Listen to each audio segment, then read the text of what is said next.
जी दोस्तों, तो अब समय है, जैसा कि आप सभी जानते हैं कि हम पर्सन विद डिसेबिलिटी आज इंटरनेशनल डे और पर्सन विद डिसेबिलिटी सेलिब्रेट कर रहे हैं। और हमारी कोशिश है कि जितने भी कम्युनिटी के हमारे बड़े लीडर्स हैं जो एक लंबे अरसे से हमारे लिए काम कर रहे हैं, लिसनर्स के साथ साथ उनकी जो बात है, उनका जो पैगाम है आप लोगों के लिए, वो क्या है, उनकी राय भी हम जानें। और कुछ सालों से जो हर डिसेबिलिटी डे पे हम लोगों का एक ही मकसद रह जाता है, आरपीडी बिल का क्या बनेगा। तो इस बार भी ये अनफॉर्चुनेट है कि पिछले 5-6 सालों से हम इसके ऊपर लगे हुए हैं, अभी तक ये पास नहीं हुआ है। और आज इसी बीच हमारे साथ बहुत प्रोमिनेंट पर्सनैलिटी है, वो किसी भी इंट्रोडक्शन के मोहताज नहीं है। हमारे साथ जावेद अवेदी साहब हैं जो कि डिसेबल पीपल इंटरनेशनल के चेयरपर्सन हैं, जो national centre for the promotion of employment for the disable people के ऑनररी डायरेक्टर हैं, एक लंबे अरसे से काम कर रहे हैं। पॉलिसी मेकिंग में इनका काफी बड़ा हाथ रहता है और ये जो यंगस्टर हैं जो कम्युनिटी में काम कर रहे हैं उनको कई अवार्ड से बूस्ट भी करते रहते हैं। जावेद साहब, आपका बहुत बहुत स्वागत है। बहुत बहुत शुक्रिया, धन्यवाद दानिश। सर, सबसे पहले तो मैं आपसे ये जानना चाहूंगा कि इस साल हम पर्टिकुलरली बात करें 2016 में, तो हमने डिसेबिलिटी के लिहाज से क्या क्या पाया है?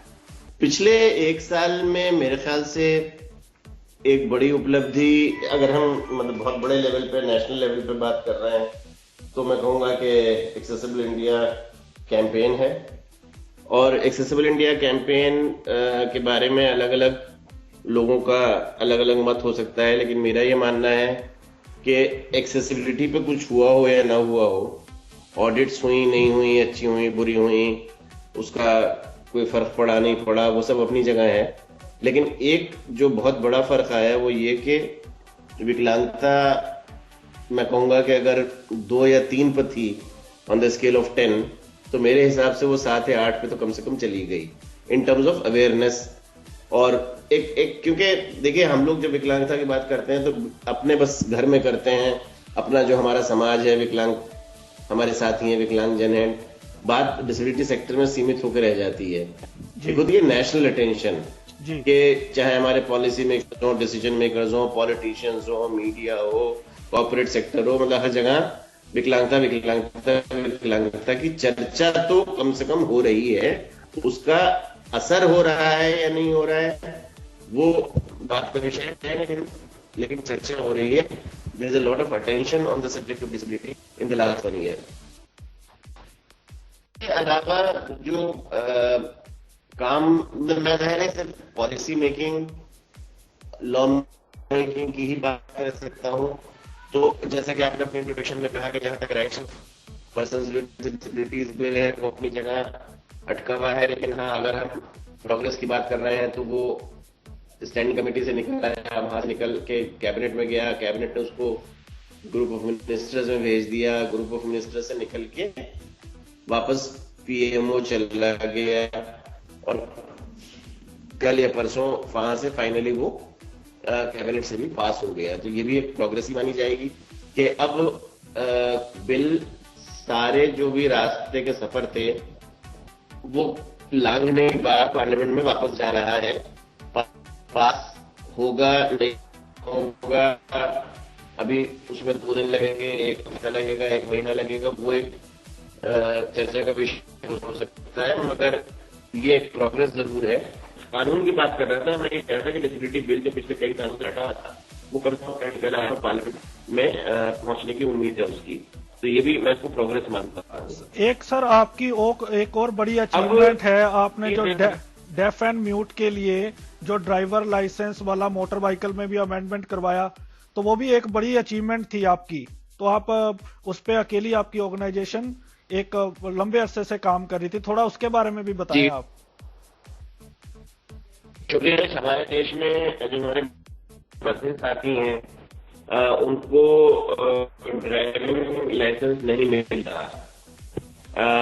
वो कानून है अंग्रेजों के जमाने के, जहाँ ये मान के चलता था कानून के, अगर कोई व्यक्ति बधिर है कोई सुन नहीं सकता तो वो ड्राइव नहीं कर सकता, जो कि गलत है।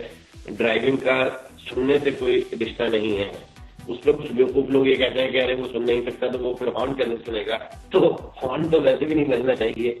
ये तो सिर्फ इंडिया में होता है कि जहाँ इतने ज्यादा हॉर्न बजाए जाते हैं, वरना जहां तक गाड़ी चलाने का सवाल है उसमें हाथ का पाँव का योगदान होता है, मगर इसका कहीं योग नहीं होता। और यह सभी देशों में, अमेरिका से लेके यूरोप से लेके अपने आस छोटे देशों में, साउथ अफ्रीका तथा इन सब देशों में बधिर साथियों को ड्राइव करने की अनुमति है, उनको लाइसेंस मिलता है, मगर हमारे देश में नहीं मिलता। उसकी वजह से बधिर व्यक्ति मजबूर हो जाते हैं कानून तोड़ने पे। कानून तोड़ना नहीं चाहते मगर मजबूरन बिना लाइसेंस के गाड़ी चला होती है।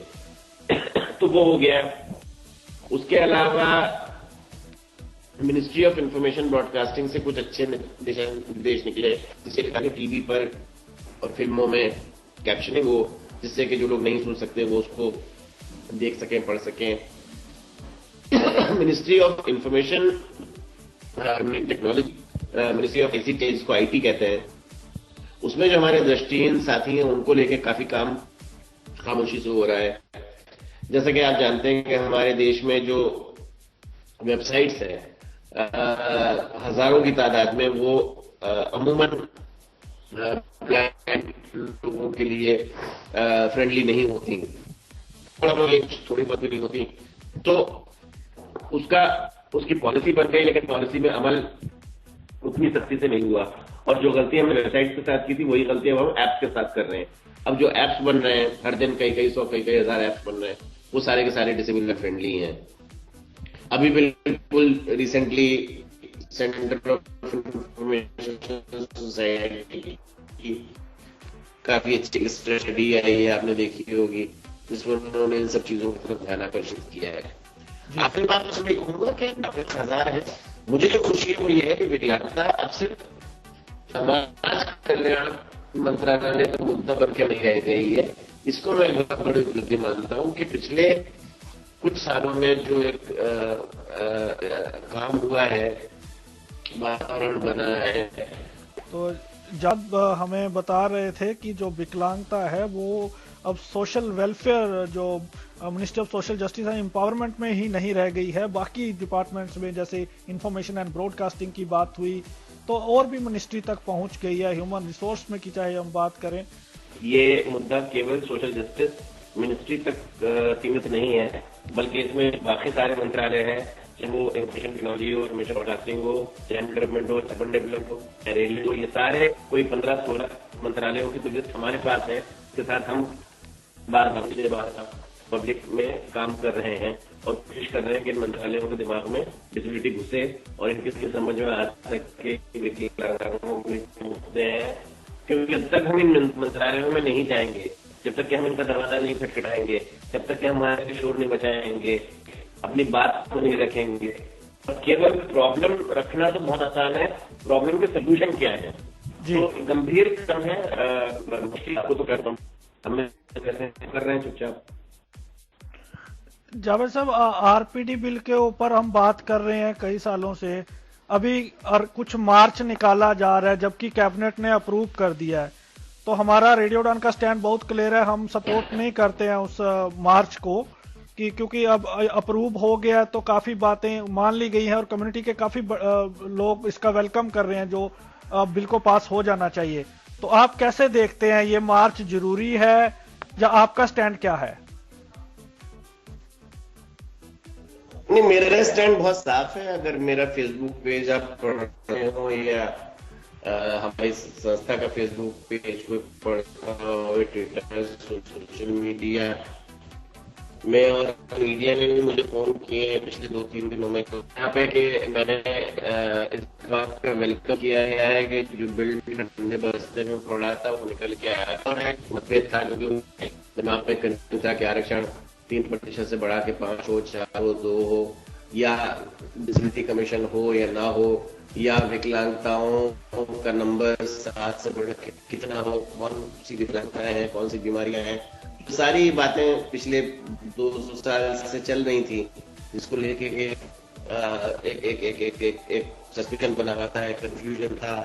और देखिए नुकसान कितना हो गया, ये मैंने अक्सर कहा है कि हम में से वो हम सब लोग जो अपने आप को लीडर कहते हैं, लीडर समझते हैं, छोटे हों, मोटे हों, पतले हों, दुबले हों, हम सब लोग उस दौर से बाहर आ गए। आज इस कानून में कुछ भी नहीं है जिसका मुझे कोई व्यक्तिगत स्तर पर फायदा पहुंचे, या दानिश इवन आपको भी मुझे नहीं लगता कि कोई फायदा पहुंचेगा, क्योंकि आपने जो लड़ाई थी उसका जूझ लिया, जिन तकलीफों से गुजरना था, जो डिस्क्रिमिनेशन सहना था, वो सह लिया। तो ये कानून हम लोगों के लिए तो है ही नहीं, ये कानून है हमारी आने वाली पीढ़ियों के लिए, हमारे छोटे बच्चों के, हमारे जवान लड़के लड़कियों के लिए जो आज कॉलेज में है, यूनिवर्सिटी में है, जो डिस्क्रिमिनेशन झेलते हैं। और जब यूनिवर्सिटी और कॉलेज से निकल के आएंगे और नौकरी की तलाश में निकलेंगे, तो क्या क्या उनको सहना पड़ेगा, क्या क्या उनके साथ नाइंसाफी होगी। ये कानून उनके लिए है। सबसे बड़ी बात यह कि ये कानून उन विकलांगताओं के लिए है जिनके लिए आज तक न कभी किसी ने कुछ सोचा और न कभी किसी ने कुछ किया।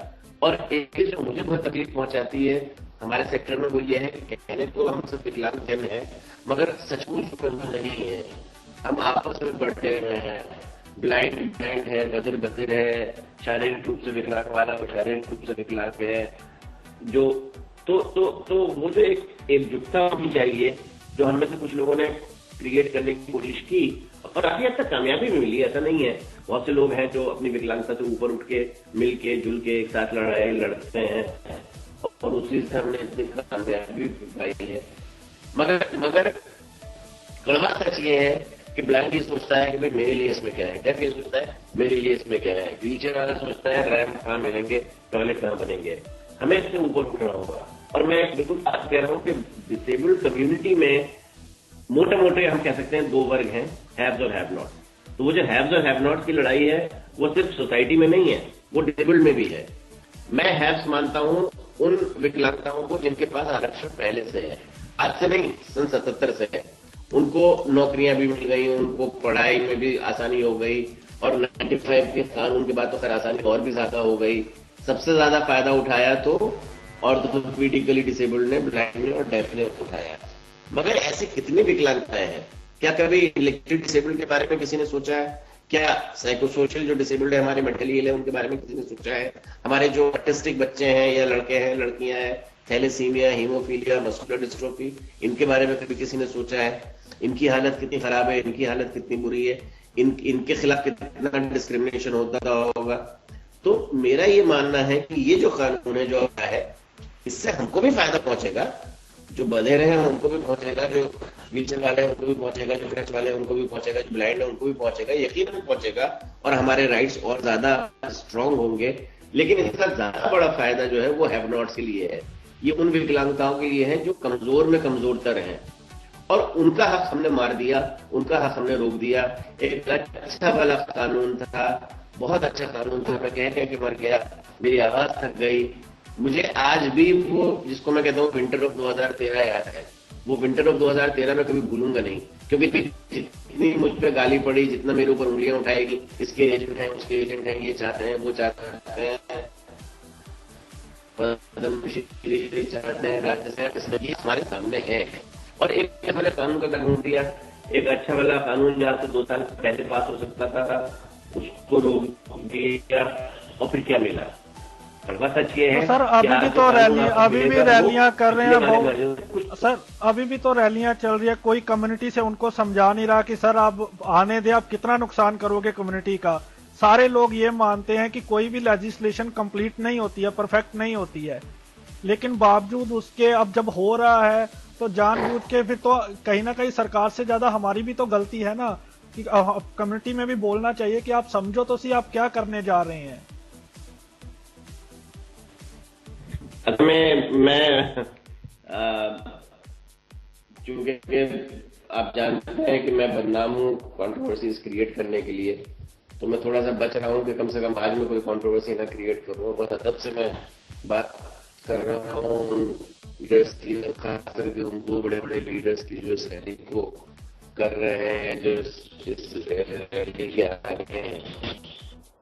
ये रैली क्यों हो रही है, इसका मकसद क्या है, इसका पर्पस क्या है, इसका ऑब्जेक्टिव क्या है, न वो आज तक बता पाए और न देखी, तब तो फिर भी समझ में आया।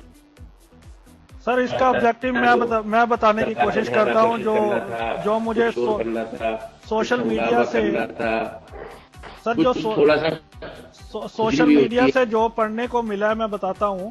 हालांकि वो खुद कह रहे हैं कि अभी हमें नहीं पता है कि वो खुद भी कह रहे हैं कि हमें खुद पता नहीं है कि कौन सी बातें उसमें है या कुछ नहीं है। तो लेकिन फिर भी जो मोटा मोटा वो बता रहे हैं कि जो कल की कैबिनेट की बातें आई हैं उसमें एक तो जो रिजर्वेशन को 5% से 4% कर दिया हायर एजुकेशन और एम्प्लॉयमेंट में, जो डिसेबिलिटी कमीशन को हटा के सीसीपीडी को ही कैरी फॉरवर्ड कर रहे हैं, और ये 2-3 बड़ी ये मांग कर रहे हैं इन बातों को लेके, और डिसेबिलिटी ग्राउंड पे डिस्क्रिमिनेशन की बात हो रही है।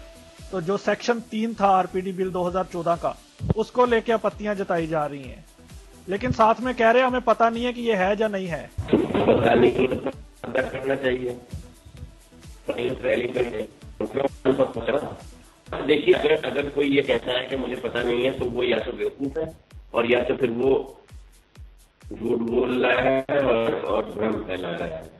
क्या नहीं पता है? पहली बात तो ये कि हमारे सेक्टर में कानून को समझने वाले, पढ़ने वाले ही बहुत कम है।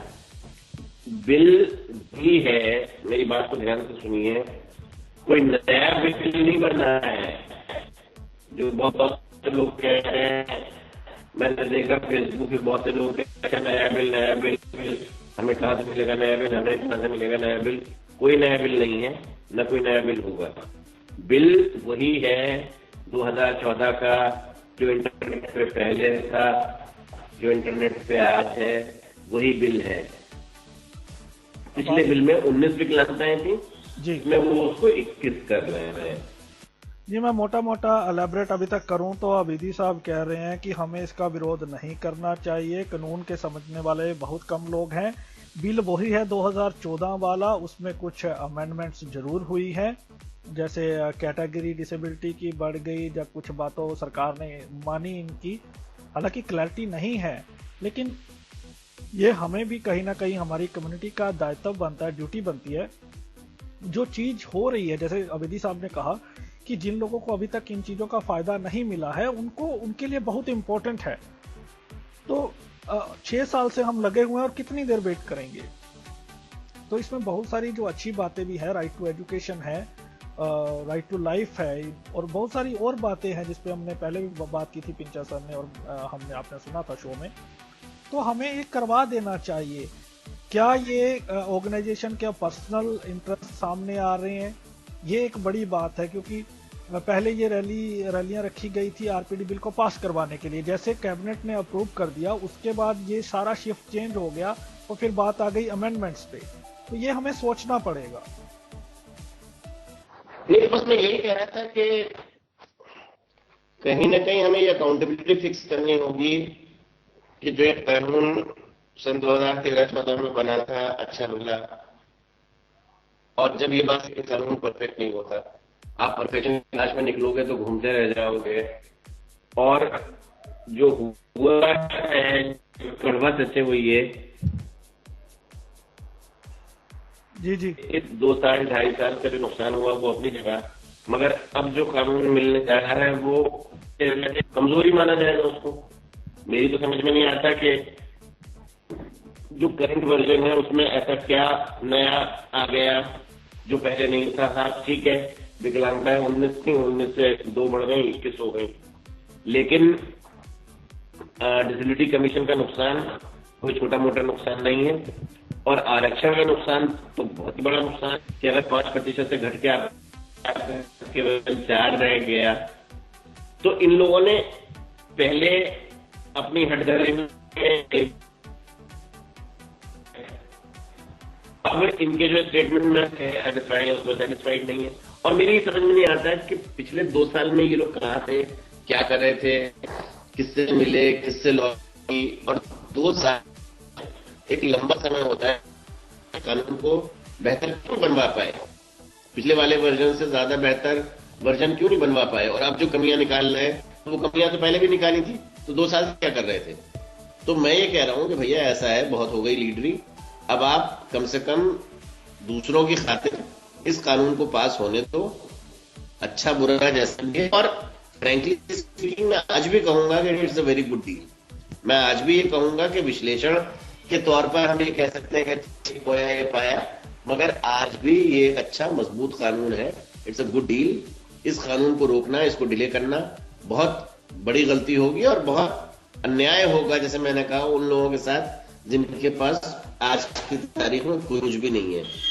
तो इसलिए हमारे जो भी लीडर साहबान हैं उनके साथ सोचना चाहिए। और जो पॉइंट आप रेज कर रहे थे कि हमारे जो विकलांग साथी हैं, विकलांग जन हैं, पब्लिक ओपिनियन बननी चाहिए, मतलब पब्लिक की तरफ से पब्लिक ओपिनियन बननी चाहिए कि नहीं, ये जो आप रैली कर रहे हो या गलत कर रहे हो इसमें हम नहीं आएंगे, या ये जो आप काम कर रहे हो या गलत कर रहे हो इसमें आपका संगठन नहीं करेंगे।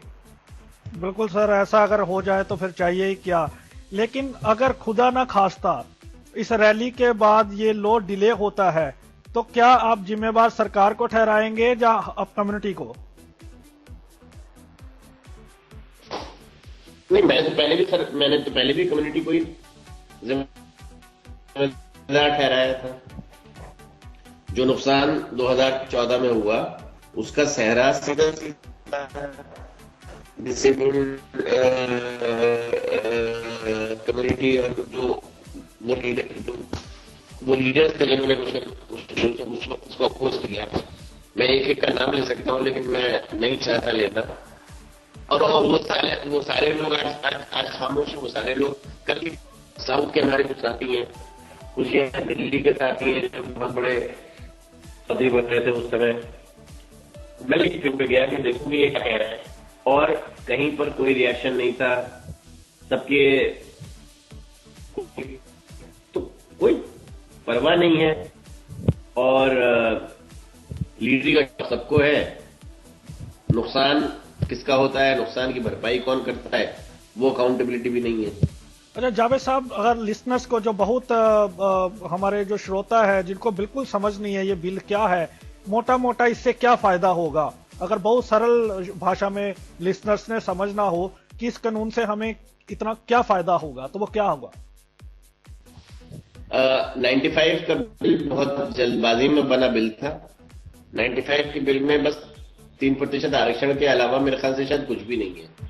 अब जैसे हम अगर ब्लाइंड लोगों की बात करें, जो भी उनकी समस्याएं हैं, जो भी उनके चैलेंजेस हैं, खास करके आज के युग में टेक्नोलॉजी को लेके, किताबों को लेके, प्रिंटिंग को लेके, वो कहीं 95 के कानून में आपको एक भी उसमें प्रावधान उस पर नहीं मिलता।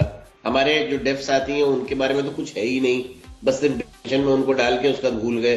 95 के लॉ में डेफ के लिए कुछ भी नहीं है। इसी तरह से ऑर्थोपेडिकली डिसेबल्ड के लिए कहीं सिर्फ एक्सेसिबिलिटी की बात छोड़ दिया, मगर पब्लिक प्लेसेस क्या है, उनकी डेफिनेशन क्या है, अकाउंटेबिलिटी क्या है, अगर वो नहीं मानते और नहीं करते तो उसकी सजा क्या है, वो सब कहीं कुछ नहीं है। कोई अकाउंटेबिलिटी मैकेनिज्म्स नहीं है। यहाँ पे तो कम से कम कोर्ट्स हैं, चीफ कमिश्नर को मजबूत किया जा रहा है, सजा का प्रावधान है। अगर कोई विकलांग व्यक्ति को इंसल्ट करता है, उसको हानि पहुंचाता है, उसके खिलाफ डिस्क्रिमिनेट करता है, उसको सजा का प्रावधान है। और जैसे मैंने पहले भी कहा, मैं रिपीट कर रहा हूं कि बहुत सारी वो विकलांगता है जिनको पहले कुछ भी नहीं मिला था, जिनको विकलांगता माना भी नहीं गया था, उनके लिए बहुत सारे प्रावधान है। तो कुल मिलाकर बहुत मजबूत कानून है। हाँ ठीक है, 10 on 10 नहीं है, हो सकता है 8 on 10 भी ना हो, लेकिन 6 on 10 है, इसमें कोई बहस नहीं हो सकती। मैं तो कहूंगा 7 on 10 है। दो सवाल लास्ट आपसे पूछने हैं, आपके पास भी समय कम हो रहता है। एक तो हम कम्युनिटी के लिए मैसेज चाहेंगे, इस डिसेबिलिटी दिवस पे आपका क्या मैसेज है। उससे पहले मेरा एक सवाल है कि एक बहुत बड़ी प्रॉब्लम डे बाय डे उभर के आ रही है, फेक सर्टिफिकेट का जनरेट होना। तो क्या इसके लिए भी एनसीपीडीपी कुछ कर रही है? ये कितनी बड़ी समस्या है आप देखते हैं? नहीं, बहुत बड़ी समस्या है। और जैसे जैसे एंटाइटलमेंट बढ़ेंगे दानिश, एक कॉमन सेंस की जैसे एंटाइटलमेंट बढ़ेंगे। आज अगर आपके पास विकलांगता का सर्टिफिकेट है, पहले सिर्फ रेल कंसेशन मिलता था या छोटी मोटी कोई 30, 40, 50 रुपए की पेंशन मिलती थी। अब जो पेंशन है वो भी बढ़ बढ़ के कई हजार रुपयों में जा चुकी हैं। और अब तो ये है कि विकलांगता के सर्टिफिकेट के बेसिस पर आप अच्छे से अच्छे कॉलेज, अच्छे से अच्छे स्कूल, यहाँ तक कि मेडिकल कॉलेज, इंजीनियरिंग कॉलेज में आपको एडमिशन मिल जाता है। और कई तरह के प्रावधान है। तो जैसे जैसे प्रावधान बढ़ेंगे, जैसे जैसे एंटाइटलमेंट्स बढ़ेंगे, वैसे वैसे बेईमानी भी ये दुनिया का एक बहुत ही बदकिस्मती वाला नियम है। तरीका वही है जो किसी भी फ्रॉड का होता है कि फ्रॉड वाले को पकड़ा जाए और ऐसी सख्त सजा हो कि फ्रॉड करने से पहले कोई 10 बार सोचे। तो उस प्रकार के प्रावधान इस कानून में है जो ये कहते हैं कि अगर आप विकलांग होने का नकली नाटक करते हैं या आप कोई नुकसान पहुंचाते हैं तो उसमें सजा निर्धारित है। मुझे जबानी नहीं है कि कितने साल की सजा है या कितनी सजा है, लेकिन कम से कम डिटरेंट्स हैं कि आसानी से कोई हिम्मत न करे कि मैं इस तरह की हरकत कर सकूं। जी, और आपका क्या पैगाम रहेगा कम्युनिटी के नाम इस डिसेबिलिटी डे पे? नहीं, बस मैसेज मैं यही दूंगा कि ये हमारा दिवस है। ये एक दिन ऐसा है जब सबका ध्यान विकलांगता की तरफ जाता है। और हमारे एक साथी ने बड़ा अच्छा कहा था आज से कई साल पहले कि डिसेबिलिटी डे ऐसे है जैसे कि होली, दिवाली, ईद और क्रिसमस को मिला के जोड़ दिया जाए। मैं ये कहूंगा कि हम जहां भी हों, शहर में, देहात में, गांव में, कस्बे में, अपनी तरफ से हम विकलांगता के बारे में जागृति पैदा करें, अवेयरनेस क्रिएट करें, लोगों को सेंसिटाइज करें, अपने मुद्दों पर, अपने अधिकार को मांगें। और सबसे बड़ा अगर कोई मैसेज शायद मैं दे सकता हूं तो वो है कि एकजुटता का, कि हमारे बीच में जो ये फर्क है कि वो ब्लाइंड है, वो डेफ है, मैं व्हीलचेयर पे हूँ, फलाना वो है, और कहीं ना कहीं हमारे अंदर खुद ही इनसेंसिटिविटी है। हम खुद ही एक दूसरे की विकलांगताओं की, एक दूसरे की नीड्स की शायद न समझ रखते हैं, न कदर करते हैं। तो फिर हम कहाँ से सोसाइटी की तरफ या मीडिया की तरफ उंगली उठाते हैं और हम कहते हैं कि वो इनसेंसिटिव है। तो अपने अंदर एक सेंसिटिविटी पैदा करना, अपने अंदर एक समझ पैदा करना कि अच्छा मैं व्हीलचेयर पे हूं मगर मेरे ब्लाइंड साथी को क्या दिक्कत है, मेरे बधिर साथी की क्या प्रॉब्लम्स हैं। जब तक ये एकता हमारे अंदर नहीं आएगी तब तक हम ऐसे ही लड़ते रहेंगे और न सरकार हमें गंभीरता से लेगी, न समाज हमें गंभीरता से लेगा, और बल्कि लोग तो उल्टा हंसते हैं, मजाक उड़ाते हैं। अब बिल की बात जैसे आपने बार बार की, तो ये कड़वा सच है कि लोगों ने मजाक उड़ाया है, पॉलिटिशियन ने मजाक उड़ाया है, मीडिया ने मजाक उड़ाया है कि आप लोगों का तो आपस में ही झगड़ा है। तो कहीं ना कहीं मेच्योरिटी डेवलप करनी होगी कि चले चाहे भले ही हम में डिफरेंसेस क्यों ना हो, डिफरेंस ऑफ ओपिनियन होना चाहिए, लेकिन उसका मतलब ये नहीं है कि हम आपस में नफरतें पैदा कर लें या एक दूसरे से बात भी करने से इनकार कर दें। यही मेरी कोशिश है और यही मेरा पैगाम है। जी, बहुत शुक्रिया जावेद साहब, और हम भी आपके साथ हैं खास तौर पे इस बात पे कि इस रैली को तो हम पूरी तरह से इसका प्रोटेस्ट करते हैं कि ये बड़ा, अगर ऐसा होता है तो बहुत अनफॉर्चुनेट होता है। अगर इसके कारण डिले होता है तो कहीं ना कहीं हम लोगों को, हमारे लीडरान को भी पर्सनल जो इंटरेस्ट से ऊपर उठ के, भैया आपको जिसको क्रेडिट लेना, हम बाद में जो बोलेगा हमें क्रेडिट चाहिए, हम गा गा के उनको क्रेडिट दे देंगे, लेकिन let the bill be pass first. तो ये सबसे बड़ी बात है। और आप सभी को भी बहुत मुबारकबाद। जावेद साहब, अपना टाइम, कीमती समय देने के लिए बहुत बहुत शुक्रिया। Thank you so much. Thank you Danish, thank you, all the best. और ये थे हमारे साथ जावेद अवीदी साहब, जो कि national centre for the promotion of employment for the disable people के ऑनरेरी डायरेक्टर हैं, डिसेबल पीपल इंटरनेशनल के चेयरपर्सन। जब भी बोलते हैं और बहुत बेबाकी से बोलते हैं, अपनी बात को रखते हैं, इसकी पहचान भी इसके लिए है। और पॉलिसी मेकिंग में बड़े लेवल पर हमारा नेतृत्व कर रहे हैं, ये हमें लीड कर रहे हैं। बहुत सारे फैसले ऐसे आते हैं जिनमें इनकी अहम भूमिका रहती है।